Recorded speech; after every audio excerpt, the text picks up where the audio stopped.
नमस्कार। आइपा चैनल आपका निष्पक्ष पत्रकारिता के लिए मैं आपको सलाम करता हूँ।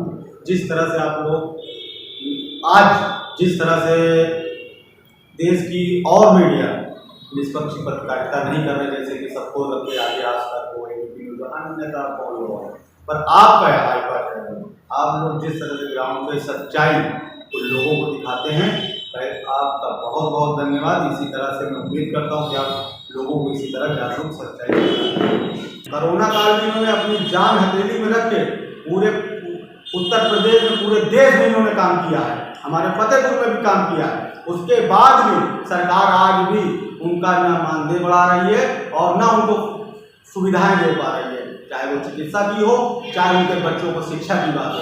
लगातार उनका सिर्फ वोट दिया जा रहा है, उनको गुमराह किया जा रहा है। नमस्कार, मैं हूं मुमताज अहमद। आइपा यानी कि all India progressive politics association मंच आपका। आज हम बात कर रहे हैं प्रगतिशील राजनीति की, प्रगतिशील विचारों की, प्रगतिशील सोच की।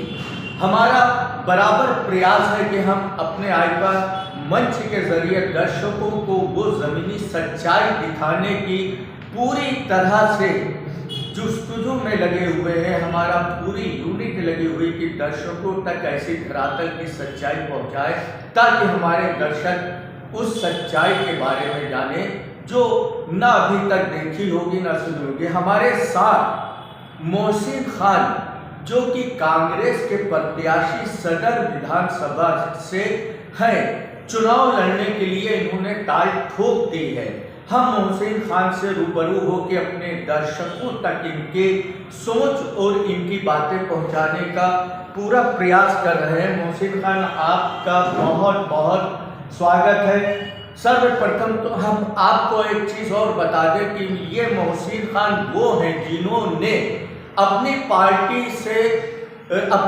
में रहते हुए इस जनपद में कितने आंदोलन किए, विकास को लेके और भी ग्रामीण क्षेत्रों की समस्याओं को लेके, और काफ़ी ये सुर्खियों में रहे।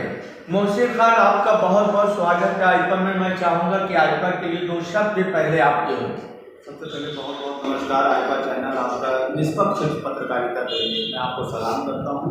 जिस तरह से आप लोग आज जिस तरह से देश की और मीडिया निष्पक्ष पत्रकारिता नहीं कर रहे, जैसे कि सबको रखे आगे आज तक हो अन्यथा फॉलो है, पर आपका आइपा चैनल आप लोग जिस तरह से ग्राउंड पे सच्चाई को लोगों को दिखाते हैं, आपका बहुत बहुत धन्यवाद। इसी तरह से मैं उम्मीद करता हूँ कि आप लोगों को इसी तरह जागरूक सच्चाई करें।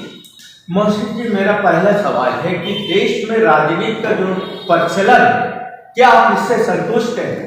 देखिए, आज देश में जो राजनीति हो रही है वो कहीं ना कहीं लोकतंत्र की हत्या हो रही है।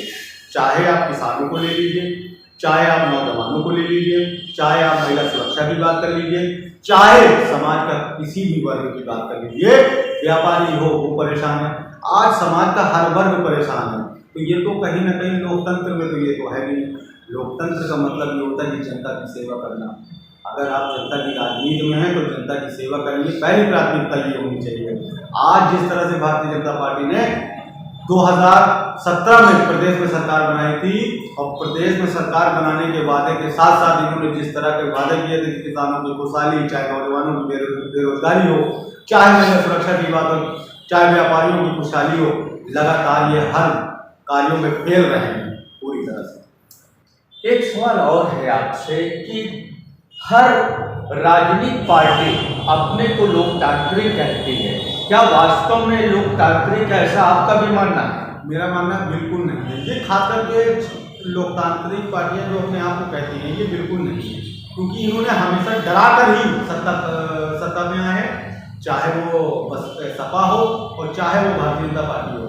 सपा ने हमेशा डराया मुसलमानों को कि हमको वोट करिए नहीं भारतीय जनता पार्टी आ जाएगी। भाजपा ने हिंदुओं को डराया कि हमको वोट करिए नहीं मुसलमान आपके घरों को कब्जा कर लेंगे। तो ये डर की राजनीति है। पर अब तक जो मतदाताओं का व्यक्ति हमारे शहर का हो, प्रदेश का हो, देश का हो, सब जागरूक हो रहे हैं। अब ये डर इनके दिलों से निकल चुका है। मुंहतोड़ जवाब देने जा रही है जनता। युवाओं की भागीदारी राजनीति में कितना आप फायदेमंद समझते हैं? मैं समझता हूँ ज़्यादा से ज़्यादा बड़े पैमाने में युवाओं को राजनीति में आना चाहिए। और जैसा कि हमारी नेता आदरणीय प्रियंका गांधी जी ने मुझ जैसे नौजवान को, एक मध्यम परिवार से हूँ, एक गरीब परिवार से हूँ, मुझको टिकट देकर उत्तर फतेहपुर के जिले में एक मैसेज दिया नौजवानों को कि नौजवानों की पार्टी कांग्रेस पार्टी है, जो हर मुद्दे की बात करती है, चाहे रोजगार की बात हो, जैसा कि आदरणीय प्रियंका गांधी जी ने कहा है। और नौजवान वो शख्सियत है जो हर बार सत्ता में सरकारें बनाता है और बिगाड़ता है, चाहे प्रदेश में भाजपा की सरकार हो, चाहे सपा की रही हो, चाहे बसपा की रही हो, सबसे अहम योगदान नौजवानों का रहा है। इस बार नौजवान रोजगार के लिए लड़ेगा और कांग्रेस पार्टी को वोट करेगा, क्योंकि प्रियंका गांधी जी ने कह दिया है कि हमारी सरकार बनेगी तो 20 लाख सरकारी नौकरी देंगे, जिनमें 8 लाख महिलाओं को नौकरियां दी जाएंगी सरकार। चुनावी मुद्दे क्या होंगे? जात धर्म के मुद्दे होंगे आपके, या कि जनता के बीच जाएंगे विकास को लेके? लेकिन मेरा मानना है कि जात धर्म को लेके पार्टी कभी, हमारी कांग्रेस पार्टी कभी राजनीति नहीं करती, क्योंकि कांग्रेस पार्टी एक ऐसी विचारधारा है जो सबकी पार्टी है, ठीक है। और लोगों का इस बार का नारा है, जमीन से आवाज उठ रही है कि ना जात पे ना पात पे, अब मोहर लगेगी हाथ पे, सीधा सीधा। तो कहने का मेरा मतलब है कि और प्रमुख समस्या, अगर फतेहपुर सदर विधानसभा की जनता अगर मुझको अपना आशीर्वाद, अपना प्यार, अपना सम्मान, अपनी दुआओं से अगर मुझको नवाजती है, तो यहाँ की मैं समस्याओं की लड़ाई बिल्कुल लड़ने के लिए तैयार हूँ और उन्हीं के आशीर्वाद से यहाँ तक मैं आया हूँ। विकास को लेके जो मूलभूत समस्याएं हैं, उसको लेके क्या आपका कदम होगा? हालांकि आपको पता है समस्याएं बहुत सारी हैं। हमारे फतेहपुर की सदर विधानसभा की, जिले की फतेहपुर की इतनी समस्याएं हैं, जितनी गिनाने लग जाऊंगा तो समस्याएं आप सोचेंगे। पहली समस्या है, सबसे प्रमुख समस्या है जो हमारे यहाँ की सीवर लाइन, शहर की सीवर लाइन।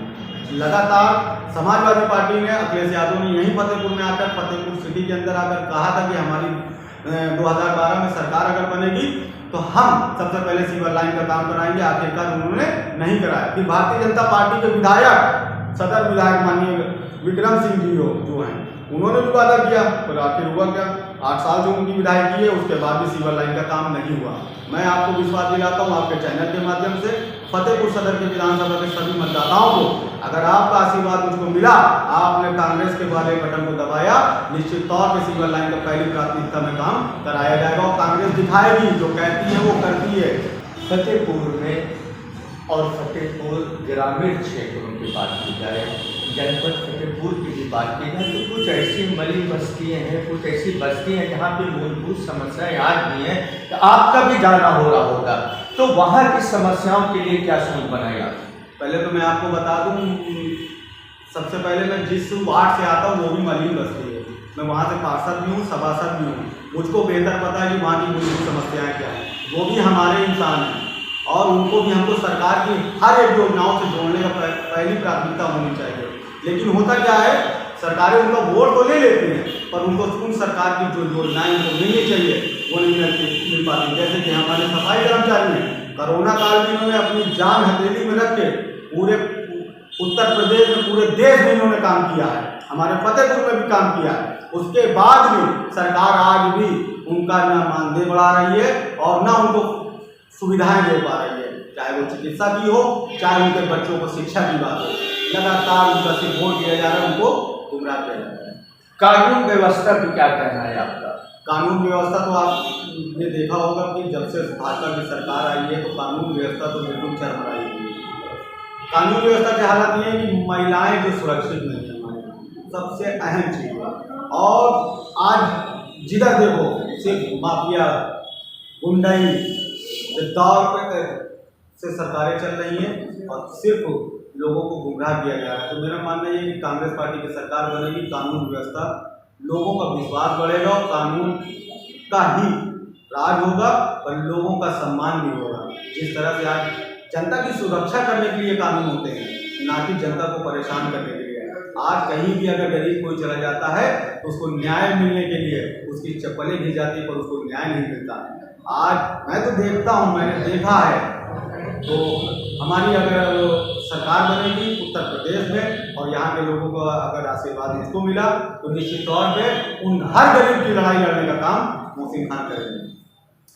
मोहसिन का एक सवाल और उठता है कि जनता आपको वोट क्यों दे? बिल्कुल सही है। जनता मुझको वोट क्यों दे? जनता कभी ना कभी किसी न किसी को वोट तो दिया होगा, इसी उम्मीद में दिया होगा कि ये हमारे यहाँ का विकास कराएंगे, ये हमको न्याय दिलाएंगे। पर आखिर हुआ क्या? उनको ठगने का काम केवल किया गया है। मैं विश्वास दिलाता हूँ, ज़मीन से उठकर आया हूँ और मैं आपकी न्याय की लड़ाई लड़ूंगा, क्योंकि ये जनता ने खुद मुझको यहाँ भेजा है। मैं अपने से नहीं आया, उन्होंने आशीर्वाद दिया मुझको। 2018 में पार्षद बनाया, निर्दलीय जिता कर भेजा। इसलिए बना के भेजा क्योंकि वो जानते थे कहीं ना कहीं उनकी आवाज़ बनकर मैं उनके साथ खड़ा होगा। तो आज उन्हीं के आशीर्वाद से, उन्हीं की दुआओं से विधानसभा का कांग्रेस पार्टी ने मुझको टिकट दिया है। निश्चित तौर पर उनका प्यार मुझको मिला, तो उनकी लड़ाई लड़ने का काम मोहसिन खान करेंगे। ये थे हमारे साथ सदर विधानसभा क्षेत्र से चुनावी मैदान में चुनाव लड़ने जा रहे हैं मोहसिन खान। इनका कहना है कि हमारी सरकार बनती है और हमको अगर जनता जिताती है तो हम शहर का विकास करेंगे, मूलभूत समस्याओं को जो दो चार हो रहे हैं उनको निजात दिलाएंगे और जो हो सकेगा वो हम प्रयास करेंगे। अब देखने वाली बात ये है कि बटन जनता दबाती है, मोहसिन खान को कहां तक पहुंचाती है, ये तो आने वाला समय ही बताएगा। मुमताज़ अहमद, आइपा, फतेहपुर।